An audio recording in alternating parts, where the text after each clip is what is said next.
بسم اللہ الرحمن الرحیم الحمد للہ رب العالمین والعاقبۃ للمتقین والصلاة والسلام علی سید الانبیاء والمرسلین اللہم انفعنا بما علمتنا وعلمنا ما ينفعنا وزدنا علما۔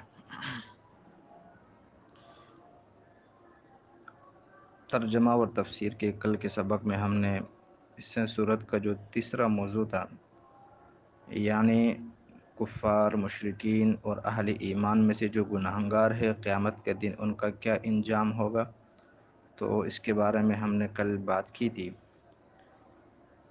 اب اس صورت کا جو چوتھا اور آخری موضوع ہے، یعنی دنیا میں جو اہل ایمان تھے، جو متقین اور پرہیزگار تھے، تو ان کو اپنے ایمان اور اپنے اعمال کی وجہ سے آخرت کے اندر کس قسم کی نعمتیں حاصل ہوں گی، تو آج کے سبق میں ہم یہ پڑھیں گے۔ پہلے ہم ان آیات کا ترجمہ کرتے ہیں اور اس کے بعد انشاءاللہ ان کی تفسیر پڑھیں گے۔ اعوذ باللہ من الشیطان الرجیم، بسم اللہ الرحمن الرحیم۔ ان للمتقین مفازا، بے شک متقین اور اللہ سے ڈرنے والوں کے لیے کامیابی ہے۔ حدائق و اعنابا، اب یہ اس کامیابی کی تفسیر ہے، یعنی وہ کامیابی باغات اور انگور کی صورت میں ہے۔ وکواعب اترابا، اور ہم عمر اور نوجوان خواتین اور لڑکیوں کی صورت میں ہیں۔ وکأسًا دہاقا، اور ایسے پیالوں کی صورت میں ہیں جو چھلکتے ہوئے ہوں گے، بھرے ہوئے ہوں گے۔ لا یسمعون فیہا لغوا ولا کذابا، اس جنت کے اندر نہ وہ کوئی بیہودہ بات سنیں گے، ولا کذابا، اور نہ کسی قسم کا جھٹلانا۔ جزاء من ربک عطاء حسابا، یہ پورا پورا بدلہ ہوگا تیرے رب کی طرف سے۔ عطاء حسابا، ایسا بدلہ جو پورا پورا ہو۔ رب السماوات والارض، وہ رب جو آسمانوں کا بھی رب ہے اور زمینوں کا بھی رب ہے۔ وما بینہما، اور جو کچھ آسمانوں اور زمینوں کے درمیان ہے ان کا بھی رب ہے۔ الرحمن، جو انتہائی مہربان ہے۔ لا یملکون منہ خطابا، اس دن کسی کو اللہ سے بات کرنے کی مجال نہیں ہوگی۔ یوم، وہ قیامت کا دن ایسا دن ہوگا، یقوم الروح والملائکۃ صفا، کہ اس دن میں روح اور فرشتے وہ صف باندھ کر کھڑے ہوں گے۔ لا یتکلمون، اور اس دن کوئی بول نہیں سکے گا، بات نہیں کر سکے گا۔ الا من اذن له الرحمن، سوائے اس کے جس کو رحمان یعنی اللہ اجازت دے دے۔ وقال صوابا، اور وہ بات بھی ٹھیک طریقے سے کرے۔ ذالک الیوم الحق، وہ قیامت کا دن وہ برحق دن ہے۔ فمن شاء اتخذ الی ربہ مآبا، پس جو چاہے، جس کا دل چاہے تو اپنے رب کے پاس ٹھکانہ بنا لے۔ انا انذرناکم عذابا قریبا، ہم نے تم کو ایک نزدیک اور قریب آنے والے عذاب سے ڈرا دیا ہے۔ یوم، قیامت کا دن ایسا دن ہوگا، ینظر المرء ما قدمت یداہ، کہ ہر شخص اپنے ان اعمال کو دیکھ لے گا جو اس نے آگے بھیجے ہیں۔ وَيَقُولُ الْكَافِرُ، اور کافر اس دن کہے گا، یا لیتنی کنت ترابا، اے کاش میں مٹی ہو جاتا۔ یہ ان آیات کا ترجمہ ہے، اور اب ہم ان آیات کی تفسیر پڑھیں گے۔ پہلی آیت کے اندر اللہ تعالیٰ فرماتے ہیں ان للمتقین مفازا، کہ بے شک پرہیزگاروں کے لیے، نیکوکاروں کے لیے اور اللہ سے ڈرنے والوں کے لیے بہت بڑی کامیابی ہے۔ اب مفازن کا لفظ ایک ایسا لفظ ہے جو ہر قسم کی اخروی اور دنیاوی کامیابی کو شامل ہے۔ اس میں ہر قسم کی کامیابی کا ذکر آ گیا تھا، لیکن اس کے باوجود بھی آگے اللہ تعالیٰ نے کچھ ایسی نعمتوں کا اور اپنے کچھ ایسے انعامات کا ذکر ہے جو فطری طور پر، عام طور پر انسان کو پسند اور مرغوب ہوتی ہیں۔ چنانچہ اللہ تعالیٰ فرماتے ہیں کہ حدائق و اعنابا، اس کامیابی کے اندر ایک صورت یہ ہے کہ ان کو وہاں پر باغات ملیں گے، و اعنابا، اور انگور۔ اب اللہ تعالیٰ نے تمام پھلوں میں سے انگور کا انتخاب کر کے اس کا یہاں تذکرہ کیا ہے۔ اس کی وجہ یہ ہے کہ انگور ایسا پھل ہے کہ اس میں بیک وقت 4 قسم کی خصوصیات موجود ہوتی ہیں۔ انگور غذا کا کام بھی دیتا ہے، انگور سے شراب بھی بنتی ہے، انگور کے بیلوں سے باغات کے اندر سائے کا بھی انتظام ہوتا ہے، اور انگور کے بیلوں سے باغ کی رونق بھی ہوتی ہے۔ تو اس لیے تمام پھلوں میں سے یہاں اعناب یعنی انگور کا تذکرہ کیا ہے۔ پھر پھلوں کے باغات ہو اور ساتھ ساتھ انگور کی بنی ہوئی شراب ہو، لیکن انسان اس مقام کے اندر تنہا اور اکیلا ہو تو پھر بھی ان نعمتوں سے فائدہ اٹھانا اور ان نعمتوں کی لذت حاصل کرنا تو یہ تھوڑا سا مشکل ہوتا ہے، اور ان نعمتوں سے لذت حاصل نہیں ہو سکتی۔ اس لیے آگے اللہ تعالیٰ نے فرمایا کہ وَكَوَاعِبَ أَتْرَابًا، کہ اس جنت کے اندر ان جنتیوں کو ایسی بیویاں دی جائے گی جو ان کے ہم عمر بھی ہوں گی اور وہ نوجوان بھی ہوں گی۔ یعنی جس طرح خود جنتی نوجوان ہوں گے تو اسی طرح ان کو جو بیویاں دی جائے گی وہ بھی نوجوان ہوگی۔ پھر باغات بھی ہو اور ساتھ میں ہم نشین بھی ہو اور ہم عمر بیویاں بھی ہو، لیکن لذت کا سامان نہ ہو تو پھر بھی کچھ کمی رہ جاتی ہے۔ اس لیے اللہ نے فرمایا وَكَأْسًا دِهَاقًا، ان کو اللہ تعالیٰ کی جنت میں سے ایسی شرابیں دی جائے گی اور ان شرابوں کے بھرے ہوئے پیالے دیے جائیں گے۔ اب دنیا کے اندر شراب پینے کے بعد انسان کی عقل بھی متاثر ہو جاتی ہے، اور اسی طریقے سے انسان جو ہے نا وہ بسا اوقات بے ہوشی کا شکار ہو جاتا ہے، مار پیٹ شروع کر دیتے ہیں، بیہودہ گفتگو شروع کر دیتا ہے۔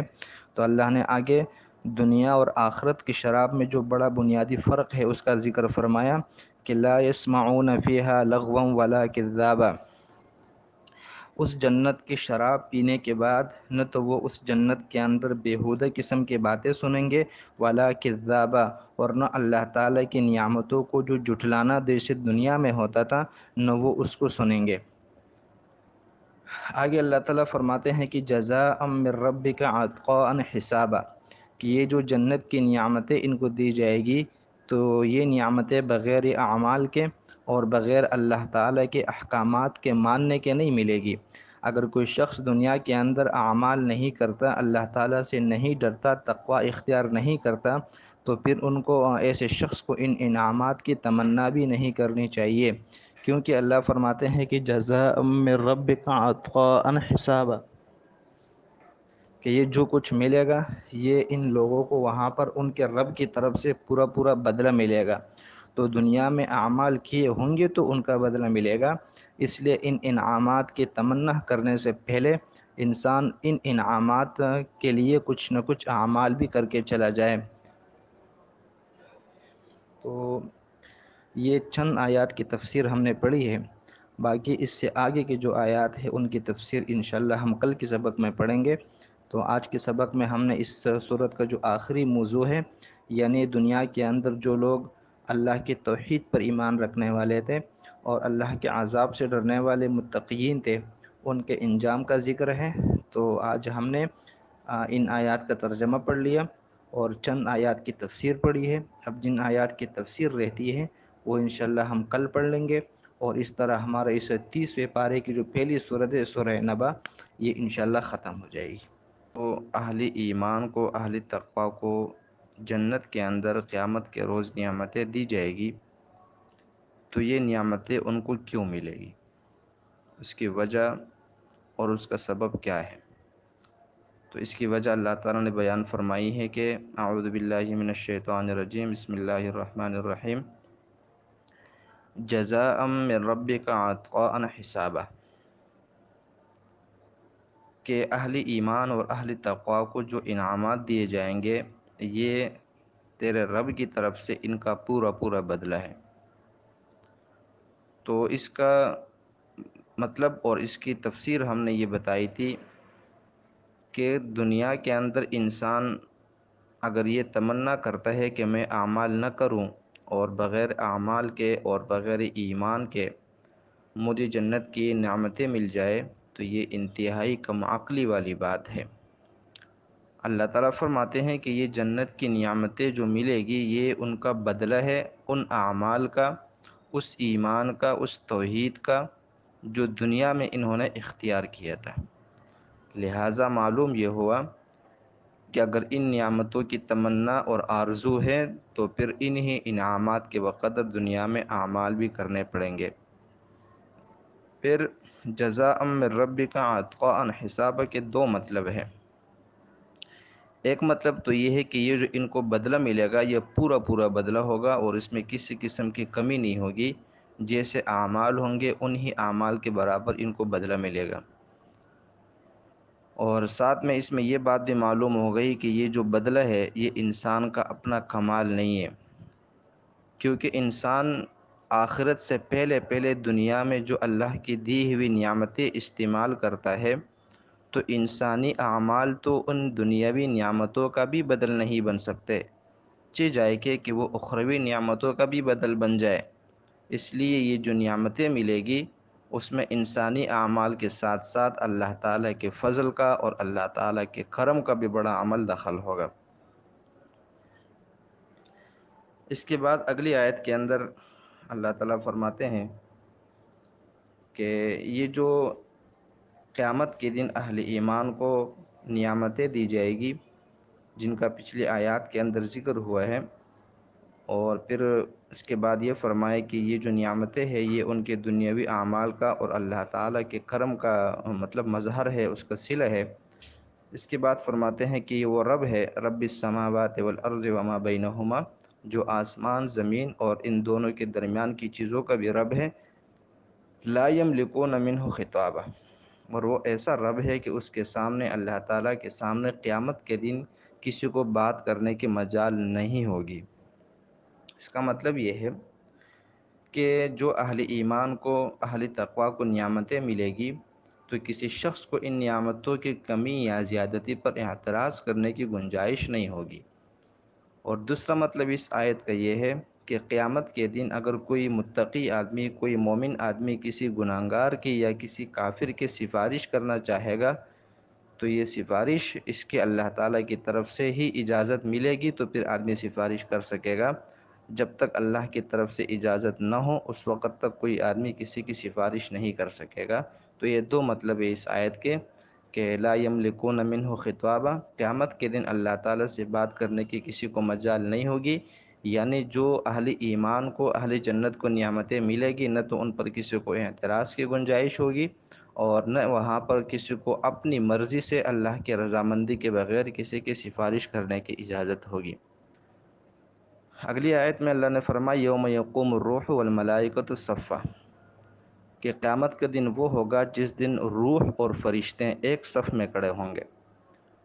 روح سے کیا مراد ہے اس بارے میں مفسرین کے مختلف اقوال ہیں۔ ایک قول تو یہ ہے کہ اس سے مراد جبرائیل امین ہے، تو ملائکہ سے عام فرشتے مراد ہیں اور روح سے خاص کر جبرائیل امین مراد ہیں۔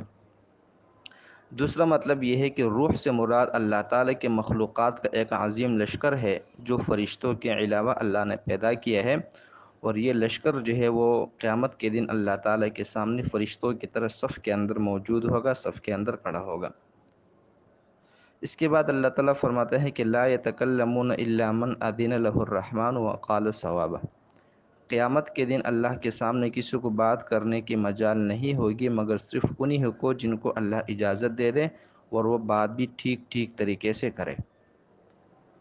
اس آیت کا ایک مطلب یہ ہے، جیسے کہ پچھلی آیت کے اندر بتایا گیا کہ قیامت کے دن کوئی شخص، چاہے وہ انسان ہو، چاہے فرشتہ ہو، چاہے روح ہو، چاہے انبیاء ہو، چاہے شہداء ہو، وہ اللہ تعالیٰ کی اجازت کے بغیر کسی کی سفارش نہیں کر سکیں گے۔ ایک مطلب اس آیت کا یہ ہوا۔